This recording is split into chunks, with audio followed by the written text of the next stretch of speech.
This is a little story about bullies. I was the smallest kid in my class all the way through school and bullied unmercifully until my 8th grade year.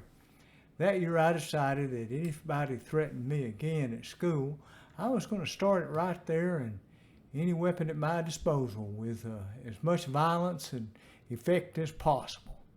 One bully who tormented me was a guy named David. He was a couple years older and at near 200 pounds, a whole lot bigger than me, pretty much a grown man. A few years before, he lost his foot and lower leg in a hunting accident and usually wore an artificial limb.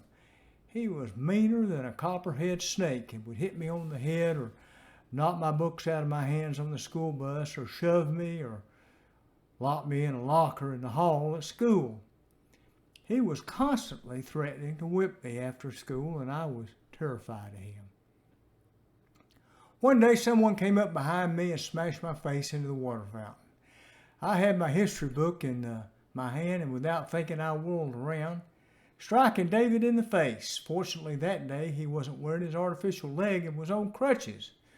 When I struck him in the face, he lost balance and fell to the floor. More or less in a panic, I realized that if he got his hands on me, he'd kill me. I grabbed one of his crutches and began wailing on him and kicking him in the ribs as hard as I could. I did not stop until a teacher dragged me off him.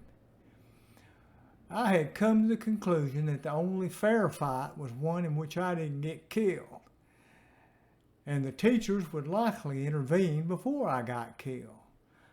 I was a whole lot less afraid of paddles and detention than I was of getting waylaid and the crap beaten out of me on the way home from school. Besides, I already had been paddled over 100 times in junior high school by the 8th grade, and getting another paddling meant nothing to me. Well, David never messed with me again, and I learned a lesson that day. Interestingly, the bullies and punks were often much more afraid of the authorities than I was. After a while, they decided maybe I was a little bit crazy, and perhaps there were other people who were easier targets for their bullying efforts. They really did not like having teachers down on them, and the teachers tended to believe that there was no way a 70-pound kid would start something with a near adult.